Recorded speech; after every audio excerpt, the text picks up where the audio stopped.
White birds fly over a bustling snowy city square. Anneliese, daughter of Duke Nordenfeld, sits at a cafe. Two suspicious men approach Anneliese, hoping to exploit her solitude. The man asks if Anneliese is currently available for company. He remarks on her being alone, making her feel uneasy. Anneliese claims she is waiting for family, but they persist. The orange-haired woman looks away nervously as the men corner her. A white wolf suddenly appears, startling everyone at the table. The brown-haired man reacts with shock at the wolf's appearance. Lucille, the Duke's fourth son, makes a formal appearance. The silver-haired boy asks Anneliese if these strangers are friends. The men mock the small child, questioning his family status. The man dismissively tells Lucille to leave while they take Anneliese. Anneliese and the stranger react with confusion to the tense atmosphere. Lucille identifies them as villains and summons a massive glowing wolf. A black-haired boy suddenly attacks the men from the side. A voice apologizes to Anneliese as the combatants move quickly. Edwin, the third son, apologizes for arriving late to help. Anneliese scolds her brothers for attacking before asking any questions. Edwin and Lucille bicker while the white wolf stands guard. Julius observes that the men intended to take Anneliese away. The brothers realize the gravity of the attempted kidnapping. Julius, the second son, offers the men a choice of punishments. The brown-haired man screams in terror at the impending retribution. Anneliese tries to stop the brothers from escalating the violence further. The orange-haired woman warns the men to flee immediately. Anneliese reacts with surprise as she is suddenly pulled away. Wilhart, the eldest son, reveals himself while holding his sister. The brothers watch as the cowed men are dealt with. Wilhart looms over the strangers with a dark, threatening presence. A hand roughly grabs the collar of one of the men. The men apologize profusely while being held in a humiliating position. Wilhart asks after Anneliese's well-being and suggests tracking the culprits. Julius looks on with a cool and detached analytical gaze. Edwin happily suggests breaking the men's legs to prevent escape. Lucille stares down at the ground with a melancholic expression. The family stands together in the square, surrounding their sister. The scene shifts to a house in a remote village. Anneliese asks her mother to clarify her recent startling statement. The mother announces her plan to enter a new marriage. Anneliese reacts with total shock to her mother's sudden news. The daughter reflects on her mother's legendary levels of clumsiness. Flashbacks depict the mother failing at laundry and breaking dishes. Her mother's eccentric cooking attempts resulted in bizarre and unappetizing meals. An embroidery project meant to be a cat looks unrecognizable. Anneliese wonders who could possibly want to marry her mother. The daughter watches her mother sleep, lost in deep thought. Memories surface of Anneliese feeling isolated from normal happy families. A framed image of a bright field represents a cherished memory. Younger versions of the pair share a warm, affectionate hug. Looking out at the night, Anneliese hopes that as long as her mother is happy, everything will be fine. Under a clear sky, the orange-haired girl stands in a garden with a stunned and breathless expression.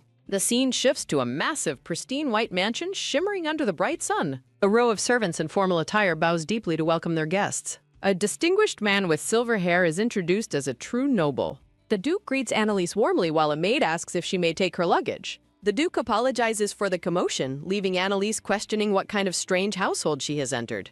A maid closes her eyes with a refined, graceful air amidst a shower of sparkles. Surrounded by hearts, the Duke shares a tender and affectionate embrace with his new family. Anneliese stares in utter shock, her mind racing as she realizes something is terribly wrong. Panicked, Anneliese sprints through the grand hallway screaming for her mother to stop. Anneliese grabs her mother and warns that she's being deceived, though the older woman is merely confused. Insisting they leave immediately, the daughter claims her mother is being tricked by this impossible situation. Anneliese reflects on the fact that she always knew her mother had a mysterious background. Narration explains that while wealthy people often visited, it remains a miracle her naive mother survived on her own. In a fond memory, the mother giggles and gently greets her daughter, Anne. Anneliese is caught off guard as someone pulls her into a sudden embrace. The Duke apologizes to Anneliese for failing to give her a proper greeting until this moment.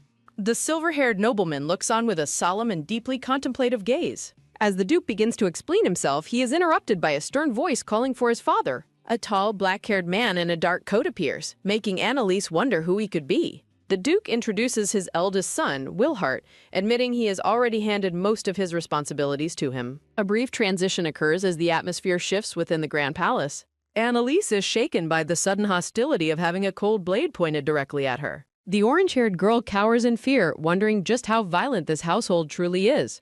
Wilhart demands to know her purpose there, causing Anneliese to scream in genuine terror. The dark-haired son looms over the girl with a piercing, suspicious gaze. Anneliese is left speechless, her mind echoing his demand to know her purpose. The weight of the interrogation hangs heavily in the air as the confrontation continues. In a hallway filled with fine art, the two stand in a tense, silent stalemate.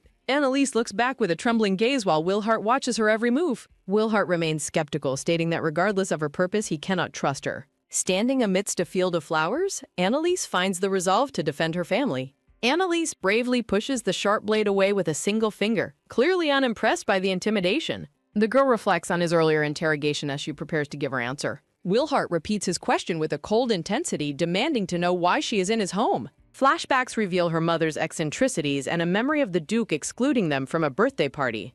A young Annalise stands alone in the dark, symbolizing her years of isolation. A voice from the past suggests that the mother simply wanted private time with her daughter. Memories surface of the pair doing chores together as Annalise reflects on her lonely childhood. A beautiful portrait highlights the mother, who remains the central figure in Annalise's life. The two share a warm moment in the past, their bond visible through a gentle touch. Clenching her skirt, Annalise insists to herself that her mother would never trick anyone for money. Annalise stands her ground against the elder son, refusing to be intimidated by his weapon. When Wilhart asks for proof, Annalise reacts with indignant shock at the demand. Annalise claims her mother's personality is proof enough, but Wilhart argues that anyone can fake their character. Wilhart notes that people flock to their ducal house for status, especially since her mother is now the Duchess. The blade remains dangerously close as Wilhart admits it is only natural to be suspicious. Annalise counters by asking if it wasn't the Duke himself who chose to marry her mother. Wilhart is stunned into silence as his sister's reflection remains fixed in his wide blue eyes. Orange-haired Annalise stands confidently amidst a field of vibrant yellow flowers. Wilhart holds his sword to Annalise's neck in the decorated hallway. Annalise breaks into a cold sweat as the confrontation reaches its peak. Internally, Annalise panics, wondering what she was thinking by provoking the elder son. She continues spiraling, lamenting that she accidentally called the Duke an incompetent fool. Dropping her pride, Annalise bows deeply and begs for forgiveness from Wilhart. She continues her frantic apology, admitting she went too far with her comments. Raising a finger, Annalise tries to explain herself while Wilhart remains unmoved. Wilhart lets out a heavy sigh and begins to lower his weapon. Wilhart sheaths his blade while Annalise celebrates her narrow escape from death. Wilhart coldly states that he still has no reason to believe her claims. He explains that questioning her presence now would be challenging his father's judgment. Staring back as he walks away, Wilhart notes that is the only reason she remains. Frustrated by his arrogance, Annalise calls out for him to wait a moment. Wilhart ignores her and departs, leaving an enraged Annalise alone in the hall. After finally making it outside, Annalise reflects on Wilhart's refusal to give her directions. Suddenly, a massive blast of water douses Annalise from head to toe. Edwin laughs from a window, mocking her for being soaking wet and pathetic. Gasping in surprise, the dripping wet Annalise wonders if a thief attacked her. Edwin leans out, accusing her of only being there to steal the family fortune.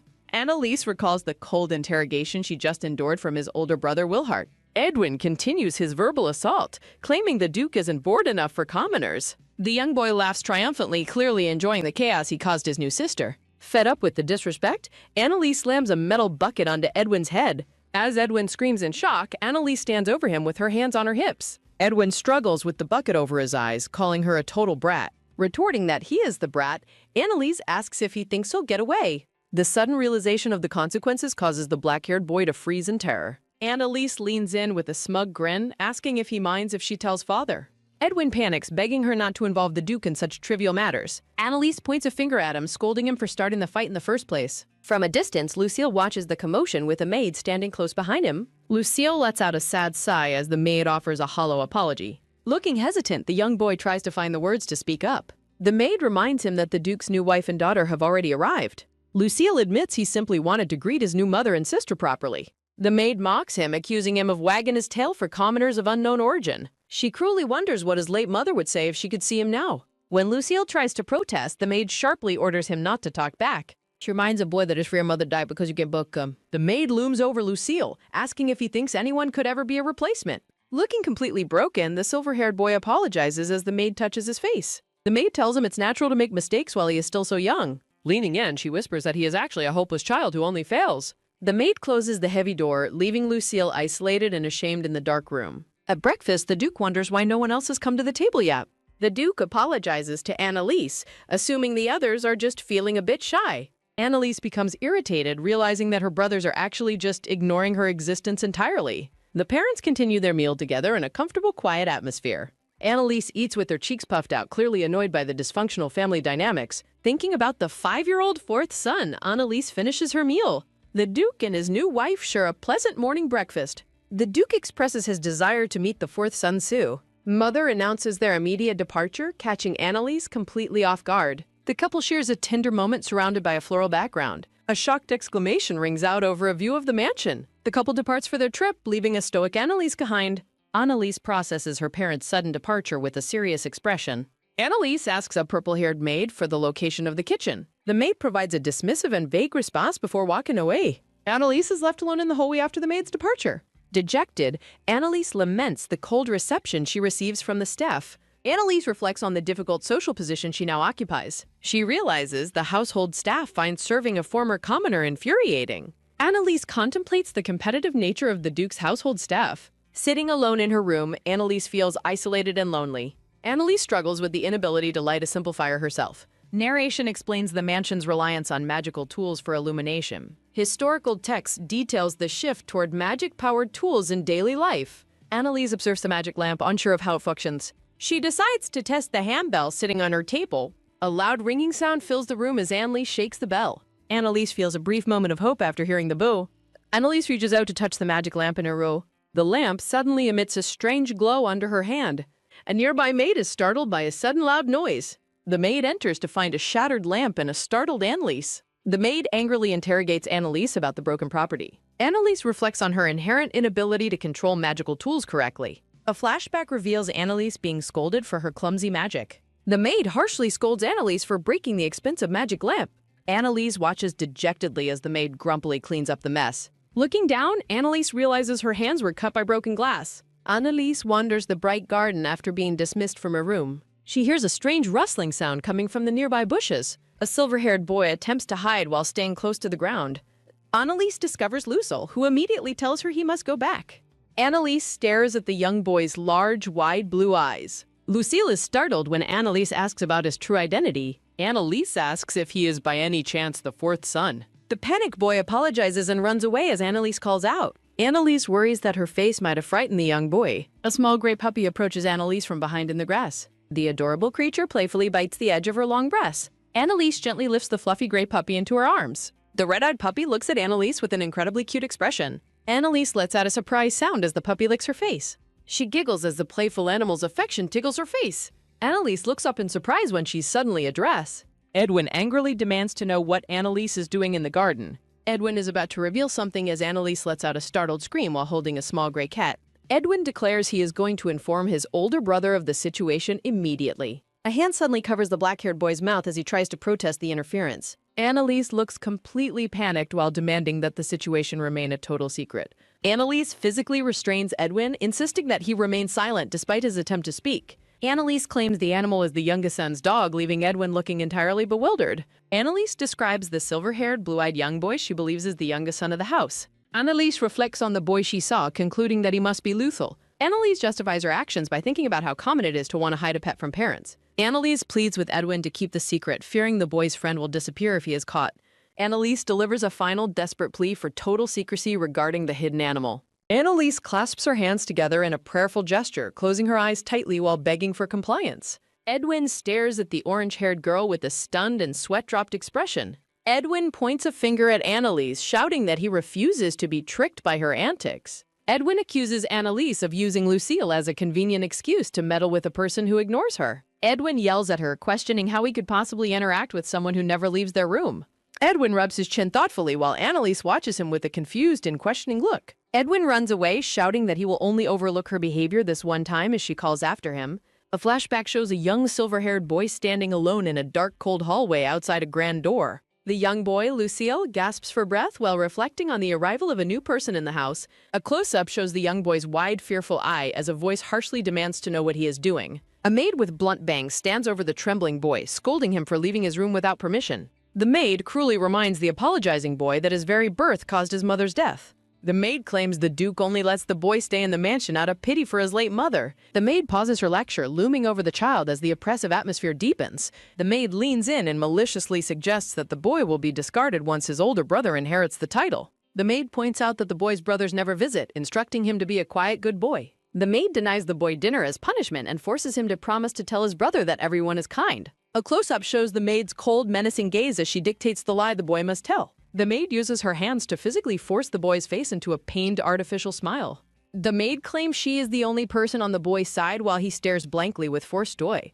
In the present, Annalise walks down the dark stairs at night, thinking to herself that she is thirsty. Annalise reflects on how the household habits have changed since the Duke's departure as she walks. Annalise stops in the dark hallway, wondering what the strange shape lying on the floor could be. A close-up shows Annalise's green eye widening in shock as she realizes what she is seeing. Annalise finds Lucille collapsed and shivering on the floor in the middle of the dark hallway. Annalise rushes to the young boy's side as he whimpers in pain. Annalise recalls the cruel words about the boy's mother's death and his supposed punishment. The memory of the maid claiming the boy's brothers do not care about him echoes in the darkness. A close-up shows a fading, blurry vision of a hand reaching out through the darkness. The young boy reflects on his intense sadness and hatred for his lonely circumstances. Annalise's voice gently instructs the boy to calm down and breathe as she comforts him. Lucille looks up at the kind, smiling girl and wonders if she is his mother. A vision shows Annalise cradling the young boy in a warm field of bright yellow flowers. Lucille sleeps peacefully in a bed, finally safe and resting after his ordeal. Annalise sits by the bed, noting that the child's room is unnaturally tidy and devoid of personality. Annalise looks toward the window with a somber and introspective expression. Lucille stirs in his sleep and weakly reaches out to grab Annalise's hand. Lucille slowly opens his eyes and whispers for his mother as he looks at Annalise. Annalise looks down at the boy, wondering if she misheard his faint, desperate call. The silver-haired boy cries while apologizing as the orange-haired girl watches him intently. At the breakfast table, the Duke and his wife share a meal while Annalise eats quietly beside them. A hand gently touches the face of the sleeping silver-haired boy as he rests. Sitting beside the sleeping boy, Annalise contemplates staying with him through the night. Sunlight fills the room as Annalise wakes up in her grand bed the next morning. Narration reveals that Annalise ultimately stayed in Lucille's room until dawn the previous day. Still feeling the effects of her long night, Annalise lets out a tired yawn. A brown-haired maid peeks through the door, asking Annalise what she needs. Annalise smiles brightly at the maid, appearing much more cheerful than before. Looking surprised, Annalise processes the maid's response as a small purple-haired mascot appears below. As they walk through the hall, the maid addresses Annalise as Madam, much to her surprise. Lucille looks up with wide blue eyes, seemingly surprised by something he just heard. Annalise asks a question about yesterday while looking back with a joyful expression. Surrounded by flowers, the young boy reflects on the worry someone expressed for him.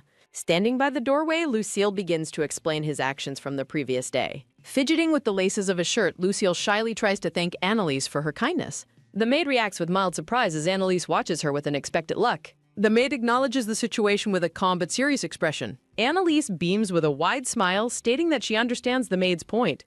Leading Lucille by the hand, Annalise asks the maid if they can go for a short walk. With a sudden burst of energy, Annalise brushes past the startled maid. Annalise carries a shocked Lucille through a field of bright yellow flowers. The brown-haired maid shouts after them, protesting their sudden departure. Running toward the garden, Annalise waves back and promises to return later. Annalise pulls Lucille into a warm embrace amidst a background of white lilies. After reaching a quiet spot, Annalise apologizes for bringing Lucille there so abruptly. Lucille reacts with a startled gasp as Annalise notices his frightened expression. Lucille mentions being a lot of trouble, prompting a confused reaction from Annalise. The two children stand in the garden looking directly at one another. Placing her hands on his shoulders, Annalise gets an affirmative response from the young boy. Lucille looks relieved as the tension from their previous encounter finally fades. Annalise flashes a bright, happy smile while admitting how worried she had been. The pair continues their stroll through the lush, sunlit garden of the mansion. Lucille nervously mentions that he has never fed the animal before. Annalise happily feeds a piece of bread to the gray puppy as Lucille watches in awe. The puppy excitedly jumps up toward the silver-haired boy. Lucille laughs with pure joy as the playful gray puppy licks his neck. Watching the boy and the animal play, Annalise wears a soft, contented smile. A chibi Annalise wonders if the puppy has grown larger since the previous day. The group plays together in the grass as the puppy leaps high to catch a skick. From behind a tree, the black-haired boy watches the scene with his arms crossed. Standing among the white flowers, Edwin calls out to grab their attention. Edwin stomps toward them, looking annoyed at the sight of their fun. Annalise wonders internally if the boy has come specifically to start another argument. Chibi versions of the characters appear as Edwin loudly denies having hostile intentions. Edwin points out that the creature they are playing with is actually a magical beast. Edwin is utterly shocked to learn that Annalise had no idea about the animal's true nature. Looking slightly sheepish, Annalise confirms she was unaware of the puppy's magical status. Narrative text explains that beasts in this world can transform into magical entities when their power overflows. Edwin reflects on the fact that he has never heard of anyone making a contract with such a beast. Edwin questions the idea of a contract as Annalise looks at him curiously. Edwin explains the mechanics of magical beast contracts with a serious expression. Annalise reveals her magic was drained, causing the black-haired boy utter shock. Edwin expresses exasperation at Annalise's cluelessness while she smiles in the background. Edwin apologizes for his previous outburst, leaving Annalise looking confused. Edwin reflects on his irritation with a sheepish and slightly frustrated gesture. Edwin continues his explanation as Annalise watches him with wide green eyes. Annalise praises the young boy's admirable efforts with a bright, joyful smile. Annalise apologizes for getting carried away in an argument with someone younger. Edwin claims his mental age is superior, while Annalise acknowledges him calmly. Edwin looks up with a bewildered and questioning expression on his face. Edwin questions the use of a formal title for a mere servant. The brown-haired maid addresses Annalise as Madam, leaving her looking surprised. A sudden sharp noise in the garden startles both Annalise and Lucille. Lucille begs the maid to wait as he falls tearfully to the ground. The brown-haired maid orders the boy to stop as she takes the puppy. The maid accuses Lucille of ignoring her to follow Annalise instead. Narration details the maid's pleasure in Lucille's cries and her manipulation. Text indicates that this cycle of suffering has always been constant.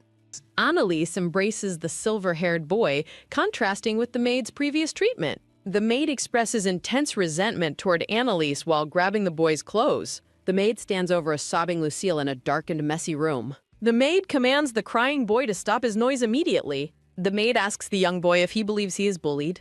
The maid asks if he likes her, and he tearfully affirms his loyalty. The maid says it is normal to break toys and offers replacements. The maid states she will carry the boy as he sits brokenly. A hand reaches out with dark intent, mirroring a perversion of kindness. The maid is startled as the boy pulls away from her touch.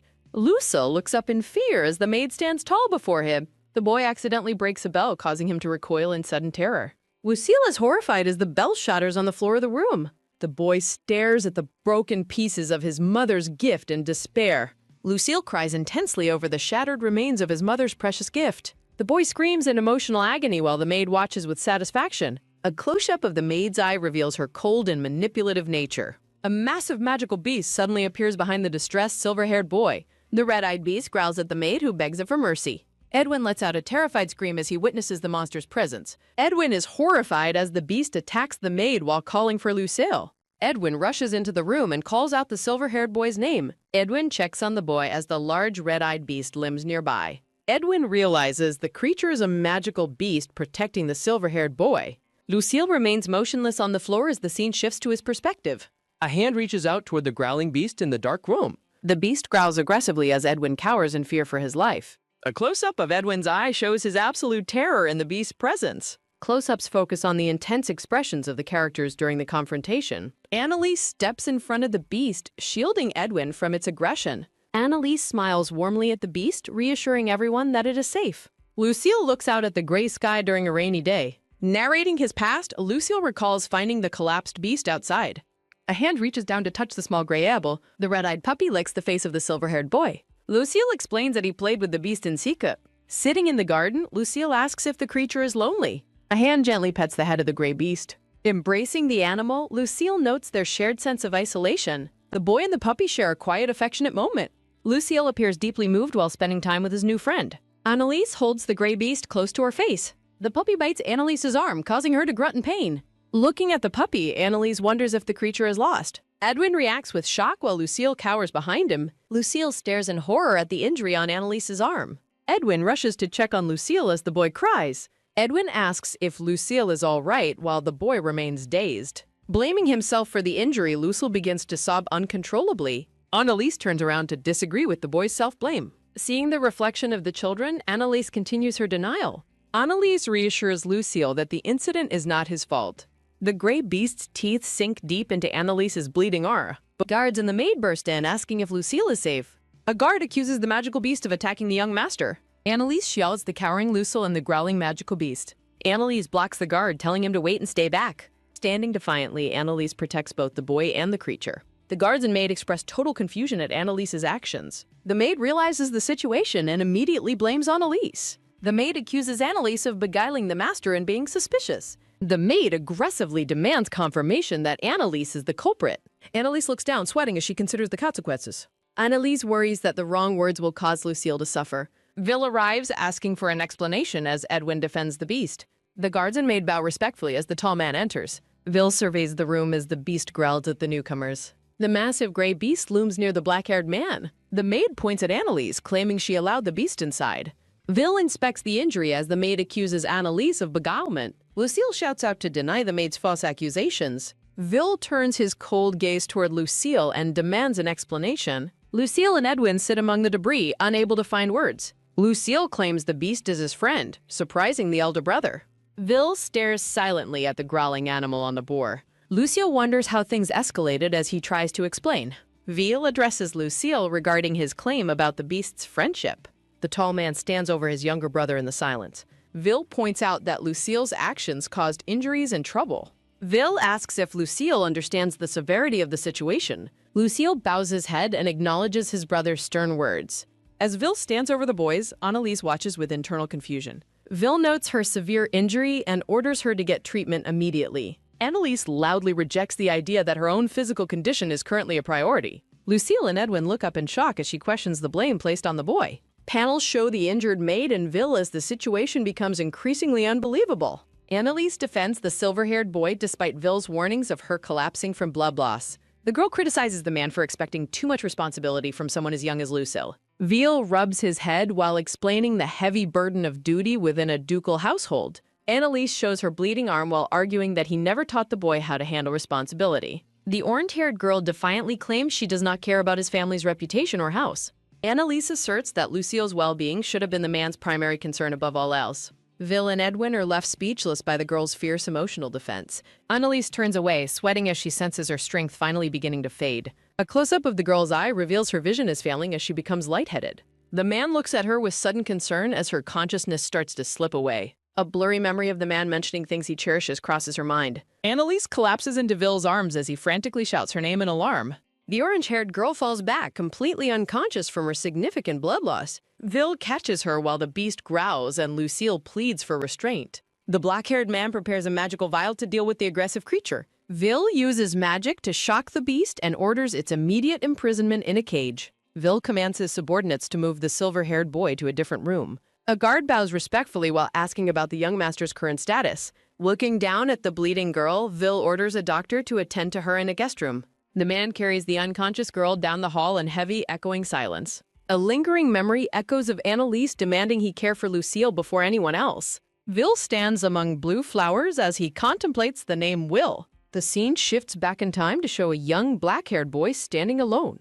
A dark-haired woman advises the young boy against being too strict with others. The woman emphasizes that he should be gentler, especially regarding his own family. Young Vil reflects on the immense gifts and burdens received from the moment of birth. The young boy looks off to the side while questioning the nature of his existence. The dark-haired woman comforts the boy by patting his head and agreeing with him. A profile shot shows young Vil looking up toward the light with a curious expression. Vil watches over the unconscious orange-haired girl as she rests in a guest bed. A close-up shows the silver-haired boy looking incredibly sad and small during the aftermath. Annalise remains asleep while the man stands at her bedside in the dimly lit room. A maid and an older man enter the room, apologizing for the sudden intrusion. Vil tells the staff he is counting on them to care for the girl. Edwin storms through the mansion doors as a maid fruitlessly calls after him. The maid insists on a medical examination, but the black-haired boy sharply refuses. Edwin yells for everyone to leave him alone and help those who truly need it. The black-haired boy stands alone in his room, overcome with frustration and shadow. Memories of Annalise's defense and Lucille's cries haunt the boy's troubled mind. Edwin strikes the wall in anger while cursing his own perceived weakness and lack of action. Edwin acknowledges his brother's competence and the silver-haired boy's unexpected courage during the crisis. The boy remembers the orange-haired girl's radiant smile as she stood among the white flowers. A close-up reveals Edwin's intense irritation and internal conflict regarding the day's events. Edwin walks toward a door as his boots click against the stone floor. A hand reaches out to slowly open the heavy wooden door into the next room. Edwin overhears a maid confirming the doctor is currently attending to the stepchild. Two maids whisper outside the door, discussing the etiquette of calling Annalise my lady. The brown-haired maid comments on the rumor that the girl's wound is quite deep. The maid suggests that the incident is a perfect excuse to hide the girl away. Edwin is visibly shaken by the maid's cruel intent to isolate the commoner's daughter. A close-up shows Edwin clenching his fist in a fit of repressed anger. A maid prepares the bed as she addresses the silver-haired boy. The maid tells Lucille to stay in his room and rest for the day. Lucille, sitting in bed, looks up with a worried and hesitant expression. Lucille hesitatingly asks the maid for an update regarding the condition of the injured girl. The maid asks for clarification to confirm if he is referring to Annalise. A close-up focuses on the maid's face as she addresses the young master. The maid tells Lucille not to worry and insists that he focus on resting. Lucille pulls the white covers over his face, feeling a deep sense of guilt. A close-up highlights the boy's trembling hand clutching the sheets in the dim light. The moonlight spills into the silent grand room where Lucille lies alone in bed. A small hand reaches out to push open the heavy, ornate bedroom door. Lucille is startled as Edwin suddenly appears and identifies himself to the scared boy. Edwin tells Lucille not to look so frightened since it is only his brother visiting. The black-haired boy stands in his nightwear, looking down at the silver-haired boy. Edwin questions Lucille about whether he has already checked on the injured orange-haired girl. Edwin tells Lucille to stop apologizing for every little thing that went wrong that day. Edwin reaches out and offers a mysterious, valuable object to the confused silver-haired boy. Lucille stares at the beautiful silver necklace resting in his older brother's hands. Edwin tells Lucille to keep the gift a secret so their older brother won't get mad. Lucille watches in silence as Edwin turns and leaves the quiet, moonlit room. The silver-haired boy clenches the silver necklace tightly against his chest in the dark. Annalise remains in a deep sleep, her face pale against the white pillows. The blood continues to seep through the thick bandages wrapped around her angel arm. Lucille is haunted by memories of his own uncontrollable sobbing and heavy self-blame. Lucille remembers the cruel maid's words claiming he took his own mother's life to be born.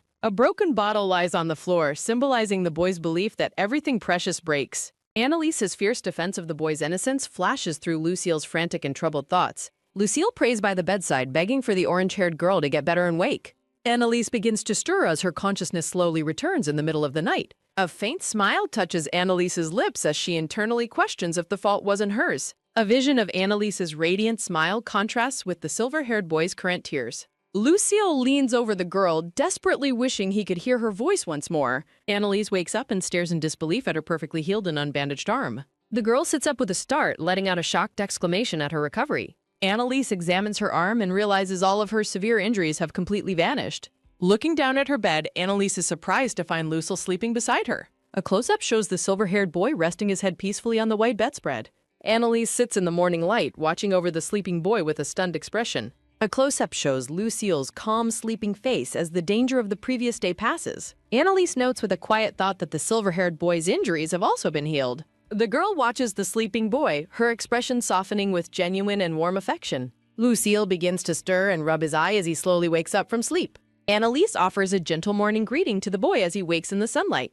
Lucille jumps up in shock and immediately starts apologizing profusely to the orange-haired girl. Lucille apologizes for falling asleep in Annalise's room without permission. Annalise asks if the silver-haired boy was worried about her health. The girl suggests he should offer thanks instead of constant apologies. Seeing his stunned reaction, Annalise asks if he caught a cold. A close-up highlights Lucille's wide blue eyes filled with immense shock. The orange-haired girl reiterates that the incident was not his fault. Annalise calls out to Lucille as he remains frozen in disbelief. Lucille reacts with confusion as she continues to show him kindness. The boy questions if the disaster was truly not his fault. Lucille expresses deep self-loathing, believing he is a bad, mistake-prone child. The girl listens quietly as a boy struggles with his internal guilt. A memory shows an older man admitting his own past unreliability. The man recalls how he failed to provide Lucille with proper attention. Annalise gently lifts the silver-haired boy's head to meet her gaze. Embracing him, the girl insists that nothing was ever his fault. Lucille stares ahead blankly while the girl holds him with warm compassion. The silver-haired boy tries to protest, but Annalise prepares to interrupt. Annalise offers a radiant smile while firmly absolving him of all guilt. A close-up captures the boy's look of utter astonishment and budding hope. Lucille quietly asks for confirmation that he is truly not to blame. The silver-haired boy's eyes well up with tears as the burden lifts. Lucille lets out a loud, emotional wail as his composure finally breaks. Annalise is startled by the sudden intensity of the boy's crying. The girl hugs the sobbing boy tightly as he releases his pain. Lucille remains inconsolable for a long time as his tears continue flowing. Eventually, the boy stops crying and expresses a desire for more conversation. A close-up shows Lucille looking up shyly after his emotional outburst. The boy sadly admits he is afraid others will still be angry. Annalise makes a firm promise to help him navigate the household's anger. She explains that it is important for him to speak for himself. Annalise assures him they will listen, and the boy agrees with hope. Annalise reflects on how happy she is to have joined the family. Edwin bursts through the door, scolding Lucille for entering a lady's room. The older boy dismisses the noise while claiming the situation is urgent. A close-up shows Annalise's bare, perfectly healed arm resting on the bed. Edwin is shocked to see that her severe injury has completely vanished. Annalise jokingly asks if it was due to some mysterious noble power. Edwin dives toward the floor while Lucille and Annalise watch in confusion. The black-haired boy sheepishly claims he was just looking at a spider. Suddenly remembering his news, Edwin stands up with a determined expression. Edwin frantically announces that the magical beast is scheduled to be destroyed. The scene shifts back 1 hour to the office of the Duke. A maid blames Annalise for the incident, citing her reckless outdoor play. The maid claims the behavior is unacceptable, but Vil orders her silence. Vil clarifies that he requested factual evidence, not her biased personal speculation. The brown-haired maid cowers and apologizes profusely for her overstepping comments. A heavy silence fills the room as Vil reviews the official documents. The narration identifies the woman as being Lucille's dedicated personal maid. Vil remembers hearing that the woman has cared for Lucille since infancy. A memory reveals Vil's father believing the maid was perfectly suited for Lucille. Vil reflects on Lucille's claim that nothing is truly wrong. The silver-haired boy believes the orange-haired girl is truly kind. The maid continues her report to the Duke in his office. Vil notes the maid's testimony is heavily biased by personal feelings. Vil decides he must hear Annalise's side of the story too. The black-haired man pauses to consider the maid's latest information. Vil questions the maid regarding Lucille's habit of breaking his toys. The maid claims Lucille destroys objects whenever he feels too stressed. The black-haired man listens skeptically to the maid's manipulative explanation. Vil silently processes the maid's claims about the silver-haired boy's behavior. The narration notes that Lucille took the blame for the incident. Vil notices the maid's behavior and asks what is the matter. The maid feigns worry for the master while plotting against Annalise. The maid suggests that Annalise might intentionally harm the silver-haired boy. The children sneak through the dark stone hallways using a lantern. Edwin takes the lead and tells Lucille to wait in place. The silver-haired boy trembles with fear as they reach the dungeon. Lucille identifies the caged magical beast as his only true friend. The orange-haired girl expresses her discomfort with the pitch-black environment. The children discover the gray, red-eyed wolf locked inside a cage. Annalise notes that the wolf's cage is secured with a padlock. The black-haired boy reveals he stole the keys to the cell. Annalise questions his plan while Edwin dismisses her as being annoying. Annalise warns the black-haired boy that he will surely be scolded. The orange-haired girl tries to reason with the defiant older boy. Annalise suggests his older brother will hate him for this action. Edwin claims he will be the only one facing the consequences. The black-haired boy laughs off the danger to his own reputation. Edwin mocks Annalise for not knowing where the key was hidden. Edwin boasts that his competence protects him from any possible scolding. The black-haired boy is startled as someone suddenly calls his name. Annalise reassures the silver-haired boy that friends do not need apologies. The brothers share a silent moment before attempting to open the cage. A small hand successfully inserts the stolen key into the lock. The furious maid discovers the children and immediately blames the girl. The maid triumphantly presents the scene to Vil as incriminating evidence. The maid accuses Annalise of using the beast to manipulate Lucille. The maid explains that magical beasts require a source of power. The maid suggests the girl is draining Lucille's high-quality magical energy. I will adapt to this persona, but could you please provide the text you'd like me to read? I'm ready to start when you are. Vil demands an immediate explanation for the children's presence in the dungeon. Vil scolds Edwin for failing his duty to protect his brother. Annalise bravely steps forward to shield Edwin from his brother's glare. Annalise criticizes Vil for using his intimidating presence to silence them. The girl demands that Vil listen to Edwin's perspective first. Annalise admits their plan was to set the magical beast free. Lucio remembers the wolf is a friend he wanted to protect. The orange-haired girl insists that killing the innocent creature is wrong. Vil dismisses the girl's compassion, claiming she understands nothing about beasts. Vil asks if she has ever fed the magical beast human food. Annalise smiles radiantly while feeding bread to the gray wolf. The orange-haired girl looks worried while the black-haired man reflects. A close-up shows hands holding a fresh loaf of bread.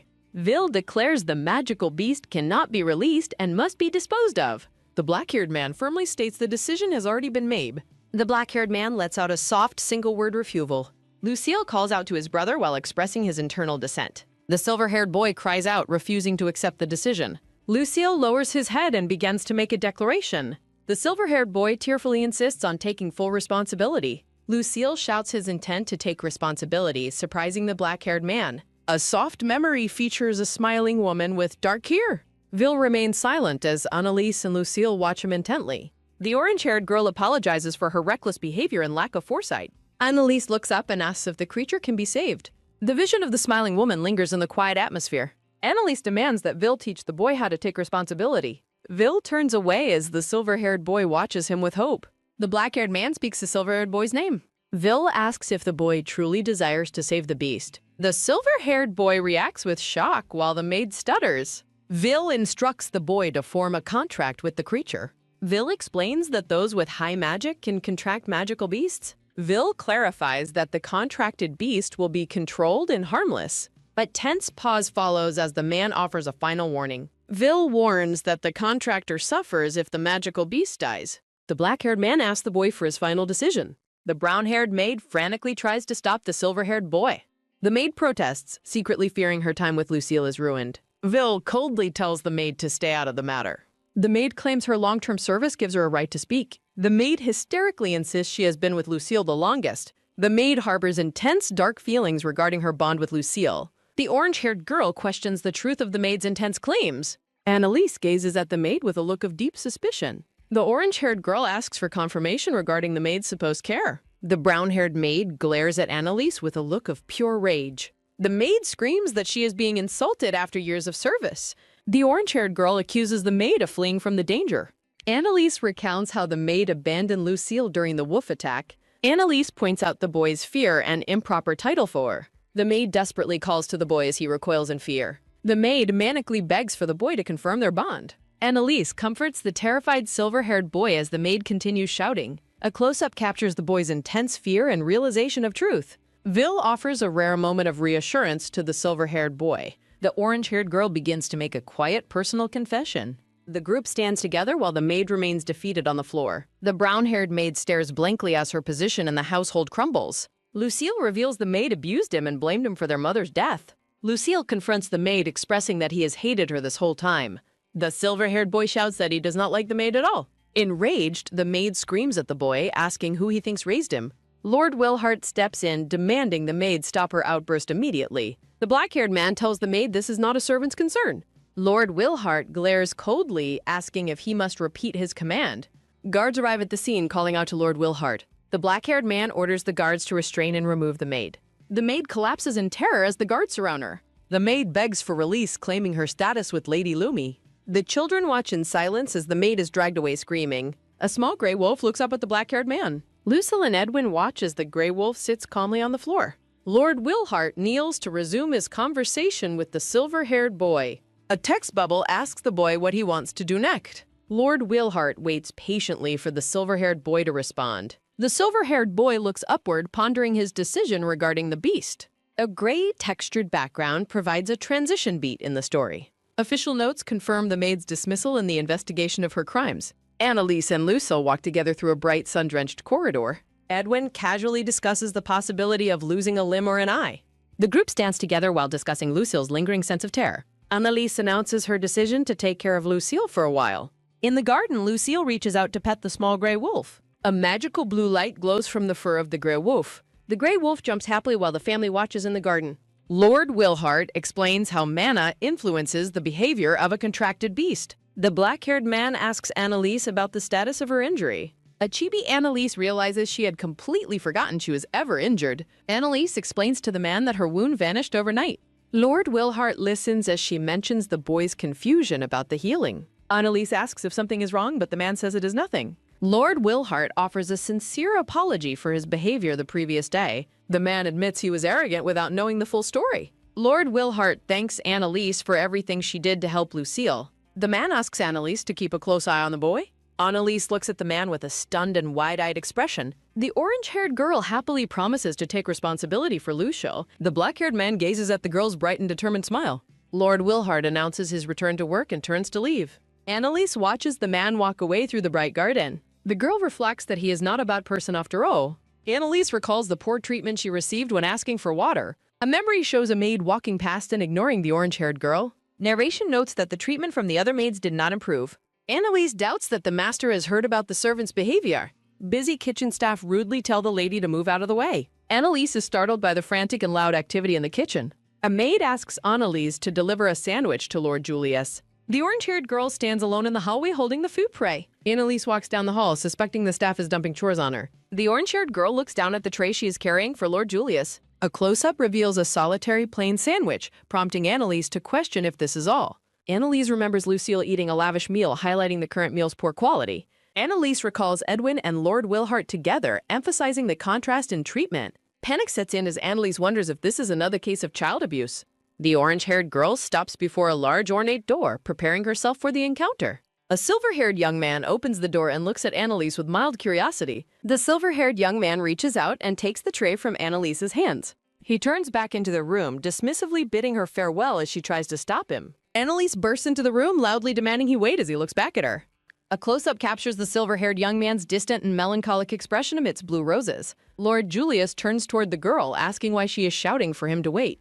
Annalise panics internally, desperately trying to figure out how to address the meager meal. Putting on a bright smile, Annalise asks Julius if he is only eating a sandwich for lunch.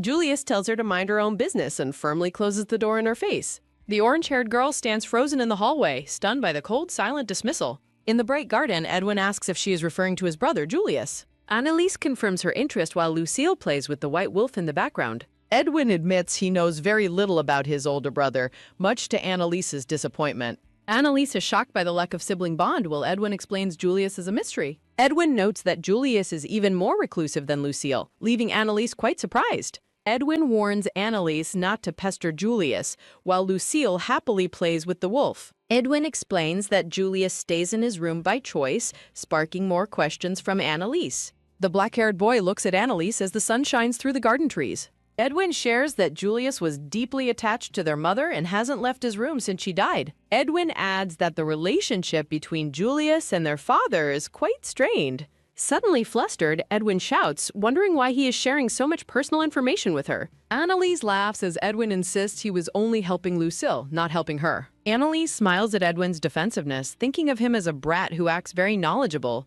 Lucille approaches with the wolf, calling out to Edwin before turning his attention to Annalise. The silver-haired boy looks up at the girl and asks her for her name. A close-up captures Annalise's eyes widening in surprise at the boy's unexpected question. Annalise smiles radiantly at Lucille, who stares back at her while whispering her name. Lucille shyly looks away, his face blushing as he reacts to her bright presence. Edwin asks what is wrong, while Lucille brings up the topic of naming the wolf. The white wolf looks up happily, its red eyes shining with excitement in the garden. Edwin and Annalise both encourage Lucille to choose the name for the creature himself. Lucille looks at the wolf thoughtfully, considering the weight of the task. The silver-haired boy grips his sleeve, confessing that he is not good at naming things. Annalise reassures the boy, telling him everything will be fine as she reaches for the wolf. Annalise hugs the wolf, explaining that the name should be what its favorite person calls it. Overjoyed, Lucille beams and promises to call the name many times as they laugh together. Edwin watches the two of them from behind a tree, looking contemplative. Edwin announces he is heading back for training, while Lucille calls out to him. Annalise thanks Edwin for sharing the information about his brother and family with her. Edwin pauses and tells Anne to take Lucille inside soon, surprising her with the nickname. A close-up shows Edwin walking away while Annalise and Lucille remain in the garden. Annalise breaks into a wide, happy laugh, feeling a sense of warmth and progress. Annalise walks through the quiet mansion, noting that Lucille is finally taking a nap.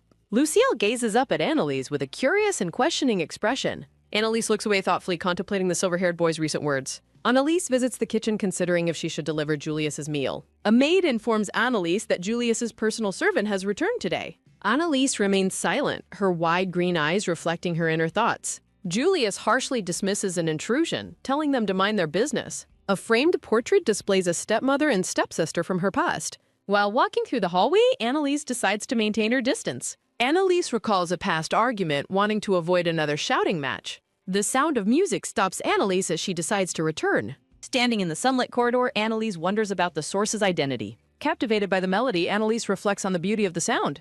Arriving at a large door, Annalise wonders if this is the source. A vision of Julius confirms that this is indeed his personal room. Annalise pauses at the entrance, contemplating the situation with deep interest. Julius plays a moving and soulful melody on his wooden violin. Shadows stretch across the room as Julius stands absorbed in his music. Annalise stands outside the closed door, silently listening to the performance.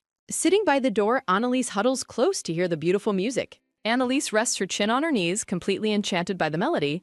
With her head down, Annalise senses a deep melancholy in the music. The music triggers nostalgic memories of her mother and their former life. A close-up shows Julius playing with intense focus and emotional depth. The performance concludes as Julius lowers his bow in the silent room. Julius stares downward with a pained expression after finishing his music. The door suddenly opens, revealing Annalise sitting on the hallway floor. Julius looks down at the girl, asking if she was listening. Julius sighs wearily, appearing tired and annoyed by her presence there. Annalise looks up at him with tears welling in her green eyes. Annalise apologizes loudly and quickly runs away down the bright corridor. Julius watches her flee, his expression filled with surprise and confusion.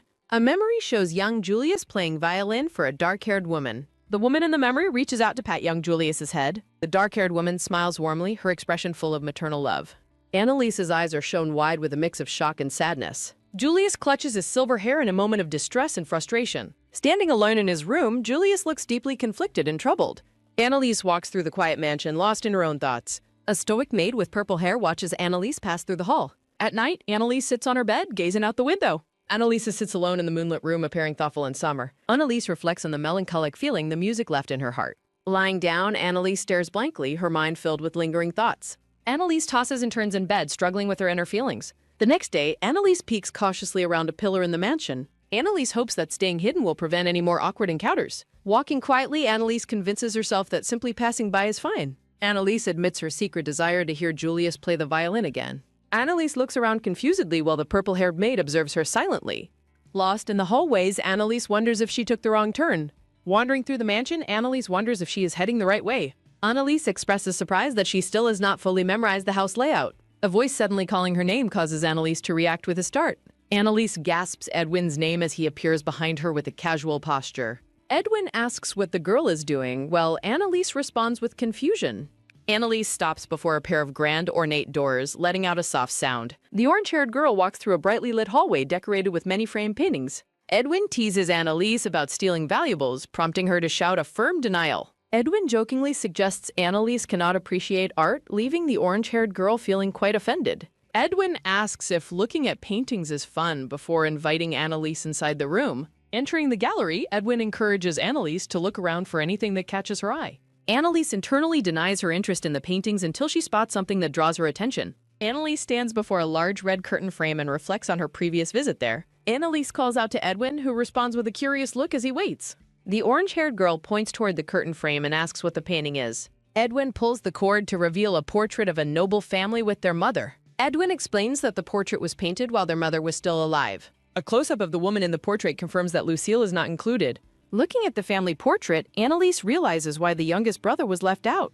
Edwin shares that the portrait was covered with a cloth after their mother passed away. Annalise watches Edwin as he stands on a stool to manage the heavy red curtain. Annalise asks if the brothers spend time together, and Edwin admits that they do not. Annalise looks at the boy and asks if the family ever eats meals together. Annalise mentions her preconceived image of nobles always throwing parties and dining as a family. Edwin makes a snide comment about commoners in crowded rooms, upsetting the orange-haired girl. The black-haired boy looks away with a serious expression, appearing momentarily lost in thought. Edwin lets out a tired sigh while handling the velvet curtain in the quiet room. Edwin dismissively tells her to go, claiming seeing each other's faces is not a necessity. Annalise stares after the boy with a look of pure shock and lingering sadness. Under the night sky, Annalise reports on Lucille's recent activities to Lord Wilhart. Lord Wilhart listens intently while focusing on the documents scattered across his large wooden desk. Lord Wilhart acknowledges the report and tells Annalise she may go rest for the night. Annalise remains standing before the master's desk, appearing as though she has more to say. Looking up from his work, Lord Wilhart asks the girl what is on her mind. Annalise asks why the family does not make an effort to eat their meals together. Lord Wilhart remains silent and continues to focus on the paperwork in front of him. Annalise admits she originally assumed the brothers avoided the table because of her presence there. A flashback shows a silver-haired man and brown-haired woman dining while a girl sits apart. A close-up captures Annalise eating a meal with a thoughtful and melancholic expression. Annalise reflects on her past assumptions about why the family chose to eat in separate rooms. Lord Wilhart's hand continues to write as he listens to the girl's honest confession. The master flatly states that there is no need for the family to dine together collectively. Annalise realizes that the true nature of this household is different than her initial thoughts. A vision of young Edwin appears, showing him with a pained and lonely expression. Annalise clenches her fist, realizing this isolation started long before she ever arrived at the mansion. Lord Wilhart mentions the topic of breakfast while remaining focused on his administrative duties. Annalise looks at the master with a concerned and questioning gaze as he continues working. Wilhart sighs and explains that their schedules do not align, making group meals unnecessary. Annalise argues for one shared meal, but Wilhart tells her it is not her concern. Annalise stands frozen in the office, her wide green eyes reflecting her shock at his coldness. A reflection of Lord Wilhart appears in Annalise's eye as he speaks. Standing in the library, Wilhart emphasizes their status as complete strangers. Annalise remains silent, processing the master's blunt and distancing words.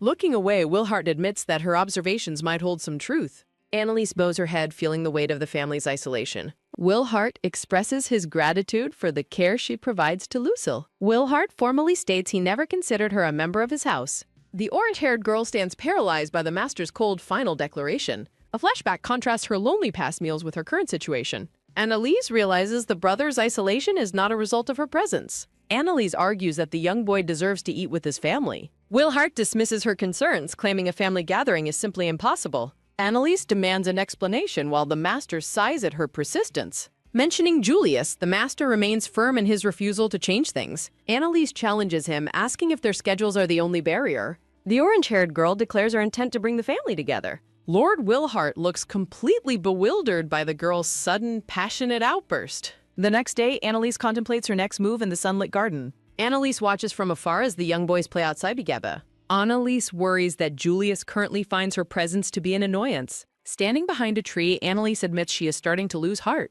Edwin approaches from behind a tree, catching the orange-haired girl by surprise. Edwin asks what is wrong as he stands in the bright garden. Edwin reveals a broken music box he is holding in his hands. Edwin explains the toy was a gift from their mother before Lucille's birth. Edwin admits he salvaged the broken object from being thrown away. Annalise and Edwin worry about the impact this broken toy would have. Lucille suddenly appears, asking his brother and the girl what they are doing. Startled, Annalise and Edwin panic as they try to hide the object. Annalise hides the broken toy behind her back to spare Lucille's feelings. Edwin quickly changes the subject by asking Lucille about the dog's name. Lucille reveals he named the white dog Coco as it growls playfully. Lucille explains he chose the name after reading a book about coconuts. The silver-haired boy gazes up with a look of pure innocent wonder. Annalise and Edwin look on with skeptical expressions at the boy's logic. Annalise imagines a diagram explaining Lucille's brown to white logic for the dog's name. Annalise is overwhelmed by the boy's cuteness, feeling her heart melt.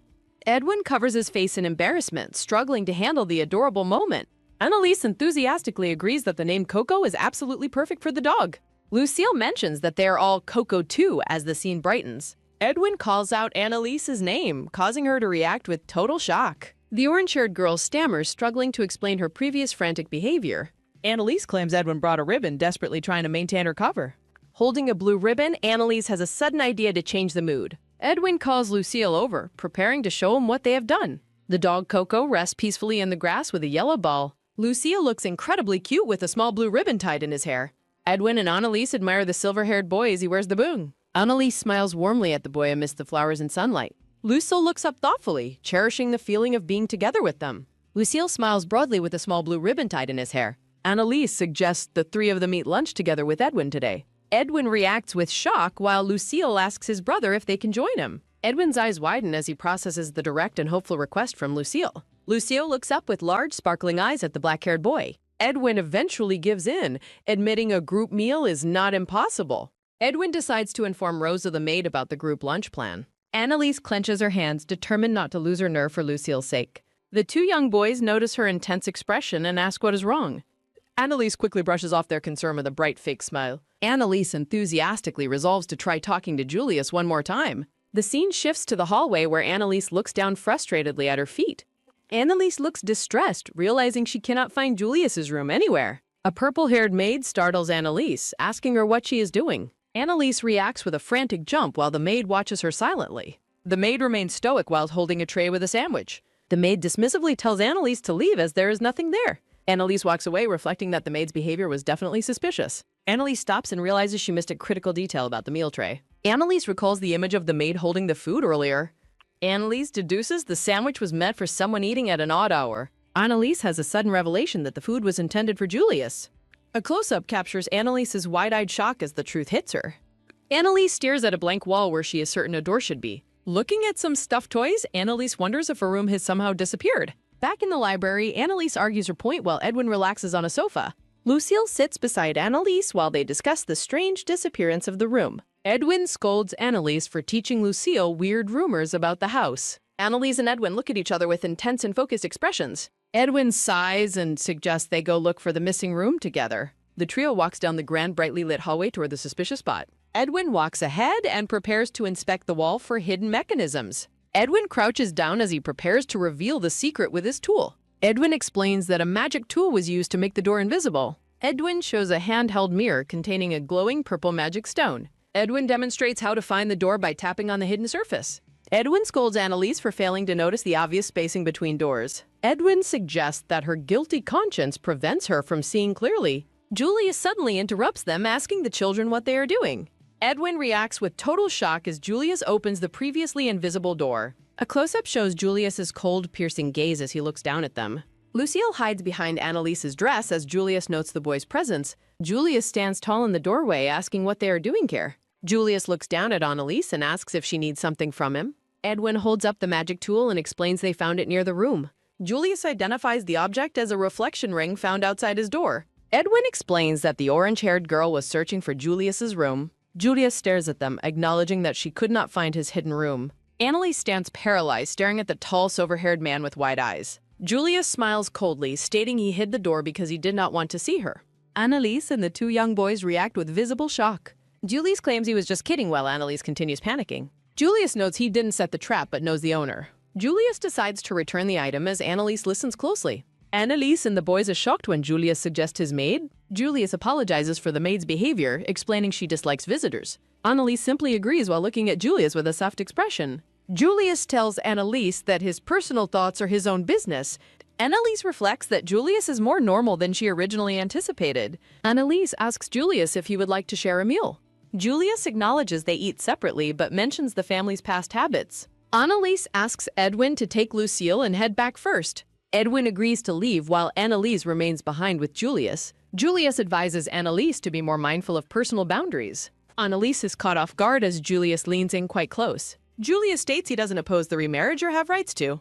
Julius tells Annalise that her meddling is a completely different matter. A close-up shows Annalise's green eye reflecting her internal shock. Julius closes the door, warning her not to get involved. Annalise sits slumped on the sofa, dejected by the harsh encounter. Annalise reflects on Julius's words, wondering if she is the oddity. Annalise questions if simply sharing a home constitutes being a family. A maid approaches Annalise while the girl is lost in thought. The maid informs Annalise that her bath has been prepared. Annalise looks up and thanks the maid for the assistance. Annalise notes her reliance on servants for tasks not involving Julius. The maid sighs, preparing to explain the household's expectations clearly. The maid insists that caring for Lucille is strictly the servant's responsibility. The maid accuses Annalise of stealing work from her subordinates. Annalise feels like a verbal punching bag after being lectured again. Annalise trudges toward her bath, feeling completely drained and exhausted. Lucille watches Annalise with a quiet and observant gaze.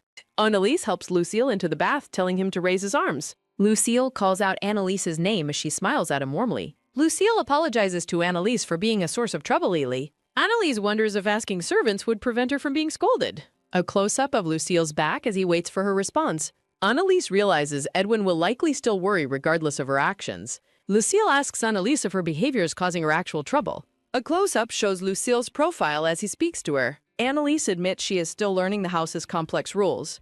Annalise smiles greatly, reassuring the young boy with her warmth. Lucille looks up at Annalise with wide, shimmering eyes. Annalise enthusiastically confirms that she finds her efforts very worthwhile. Lucille reacts with a radiant and incredibly happy smile. Annalise reflects on how glad she is that Lucille is here. Annalise tells Lucille that she loves him very much. Lucille blushes and blows bubbles in the bathwater, feeling shy. Annalise dries Lucille's hair while they share a playful moment. Julius gazes at the night sky from a balcony in solitude. Julius reflects on his encounter with Annalise while she watches from the doorway. Julius expresses frustration under his breath while standing alone under the starlight. Julius stands on the balcony, ruminating on recent events in the quiet night. Julius recalls a somber day at the cemetery, accusing Annalise of intrusion. In a memory, servants discuss the family's fractured state following the mother's death. Maids attempt to comfort the frail young Julius during his period of mourning. A close-up reveals the profound sadness within young Julius's striking blue eyes. The eldest brother, Wilhard, stands as a stoic and imposing figure in memory. Young Julius observes the emotional distance between himself and his brother, Wilhard. Julius wonders how he can face the others after rejecting the meal.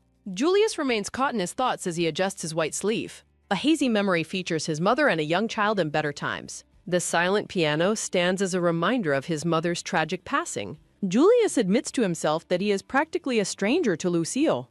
Julius looks at the moon, questioning if Lucille has bonded with Annalise. Julius moves through the hallway, his mind preoccupied with his complicated family. Annalise looks toward the departing Julius with a look of genuine concern.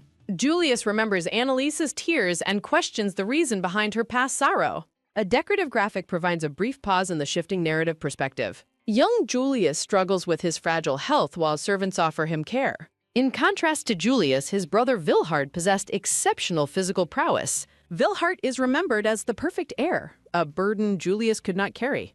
The image of the oldest brother training diligently highlights their vast differences. Young Julius is kept sheltered while Vilhard excels at his martial studies. From behind a window, young Julius watches the world go by in solitude. Julius's young eyes reflect the isolation he felt during his sickly childhood. A musical performance marks a pivotal moment of inspiration in Julius's young life. Young Julius stares at the musicians with a newfound sense of awe. Back in the present, Annalise sits on the sofa in deep contemplation. Annalise's internal monologue reveals she has been overthinking the recent conflict. Julius's warning about personal boundaries echoes painfully in Annalise's mind. Annalise worries she was annoying, while a tiny Julius tells her to read the room. Lucille approaches Annalise as she sits slumped and dejected on the ornate furniture. Lucille excitedly shows Annalise an illustrated book featuring various animals. Annalise manages a cheerful response, eager to engage with the young boy's book. Annalise reflects on her failed dream of a happy family dinner with everyone. Julius remains a distant silhouette in Annalise's thoughts of a unified family. Annalise decides she will not force Julius to participate against his own will. Several days pass in silence within the walls of the grand estate. Annalise walks down the hall, headed toward the source of her worries. Annalise notes the continued silence coming from behind Julius's closed bedroom door. Annalise enjoys a walk outdoors with Lucille and their large white dog. Annalise wonders aloud why they haven't heard Julius playing the violin recently. Nearby maids admit that they also miss hearing the master's musical performances. The maids quickly excuse themselves after being caught by Annalise and Lucille. Lucille notices Annalise's distracted expression and calls out her name in concern. Annalise beams a bright, reassuring smile at the silver-haired boy to ease him. The purple-haired maid approaches Annalise in the hallway with a somber look. The maid bows low, offering a sincere apology for her previous interference. Annalise is left utterly bewildered by the maid's sudden and unexpected apology. Edwin explains the function of the magic mirror while Annalise reacts with shock. Annalise asks the purple-haired maid if she acted out of concern for Julius, but she denies it. The maid explains that her own intentions are irrelevant if they contradict Julius's wishes, though she apologizes for being rude. The maid begins to walk away after concluding her explanation. Annalise stops the maid, prompting her to ask what else is needed. Annalise mentions that she hasn't heard Julius playing any music recently. Annalise expresses her concern by asking the maid if something happened to Julius. The maid turns back toward Annalise to respond to her question. Annalise looks confused when the maid abruptly asks if she has any money. Julius sits in his room looking thoughtfully at the violin in his lap.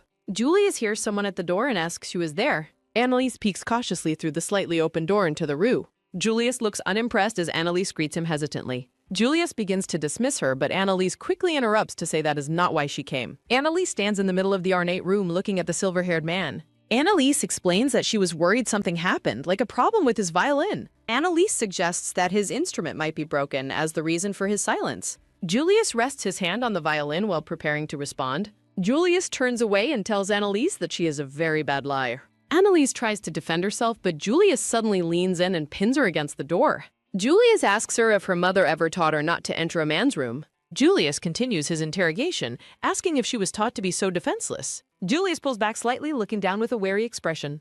Annalise thinks to herself that she simply hasn't had many chances to talk to peers. Annalise apologizes, suggesting she might be doing things wrong due to her lack of experience. Julius asks her who she heard that information from, catching her off guard. Julius walks away, guessing the source, while Annalise insists the person meant no harm. Julius tells her that trying to get on his good side is useless, but she denies having such motives. Annalise looks down and offers a quiet apology to the silver-haired man. Annalise looks up and declares that she was genuinely looking forward to hearing him play. Annalise confesses that she wanted to hear his music forever and has often walked past his room hoping for it. Annalise stands with her back to the viewer, facing Julius. Julius listens as Annalise describes the warmth she felt from his performance. Annalise has a sudden realization and gasps. Annalise frantically clarifies that she also genuinely wanted to talk to him. Julius covers his face and tells her that is enough, leaving her confused. Julius walks toward his table as Annalise watches him in silence. Julius looks down at his violin and reveals that the soundpost inside has fallen over. Annalise mishears the term, and a diagram appears to explain the importance of a soundpost. Julius explains that while he can do some maintenance, this specific repair requires a professional craftsman. Annalise asks if that is why he stopped playing, and he confirms it while downplaying it as just a hobby. Julius asks why she is asking, and she is momentarily speechless. Annalise looks at Julius with a serious and contemplative expression. A close-up shows Annalise's lace collar as she repeats the word "why" in her head. The two stand apart in the large room, the atmosphere shifting between them. Julius notes her behavior is unusual, and Annalise claims she understands the situation. Annalise looks toward Julius with a spark of determination in her eyes. Julius looks back at the orange-haired girl with a puzzled expression. Annalise smiles brightly and enthusiastically suggests they go get the instrument fixed together.